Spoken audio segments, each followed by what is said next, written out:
వైకాపా వ్యతిరేక ఓటు చీలనివ్వమని ముందు నుంచే చెప్తున్నానని జనసేన అధినేత పవన్ కళ్యాణ్ అన్నారు. ఎన్నికల ప్రచారంలో భాగంగా పిఠాపురం నియోజకవర్గంలో ఆయన రోడ్ షో నిర్వహించారు. గొల్లప్రోలు మండలం చెందుర్తి కూడలి నుంచి వన్నెపూడి కూడలి వరకు పవన్ ర్యాలీ కొనసాగింది. అనంతరం ఆయన మాట్లాడుతూ రాష్ట్రంలోని కొన్ని పనులకు కేంద్ర ప్రభుత్వం సహకారం అవసరమవుతుందని అన్నారు. కేంద్ర సహకారం లేకుండా కొన్ని పనులు సాధ్యం కావని, వైకాపా ఫ్యాన్ రెక్కలు ఊడిపోయాయని, ఆ పార్టీ ఓటమి ఖాయమని, ఎన్డీఏ కూటమి విజయం సాధిస్తుందని అన్నారు. నీటి సమస్య లేకుండా ఉండాలంటే ప్రాజెక్టులు పూర్తి కావాలని పవన్ కళ్యాణ్ అన్నారు. ఈ ర్యాలీలో పెద్ద ఎత్తున జనసేన, తెదేపా, బీజేపీ కార్యకర్తలు పాల్గొన్నారు.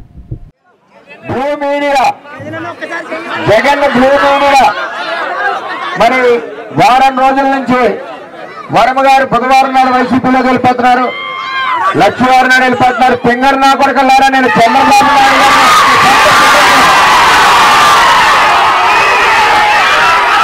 మీరు నన్ను 2014 నుంచి ప్రయత్నిస్తున్నారు. మీ వల్ల ఏది అవ్వదు. మచ్చలేని వాడిని, తప్పు చేయని వాడిని, మాట ఇస్తే మాటకి కట్టుబడి వర్మని చెప్పి తెలియజేస్తా ఉన్నా. ఇవాళ జగన్మోహన్ రెడ్డిని అడుగుతున్నా, జగన్మోహన్ రెడ్డి నువ్వే ఎలక్షన్ అయ్యాక పవన్ కళ్యాణ్ చంద్రబాబు సమక్షంలో వచ్చి నీ దగ్గర పందికొక్కులందరూ కూడా అప్పుడే మా తలుపులు తడుతున్నారు.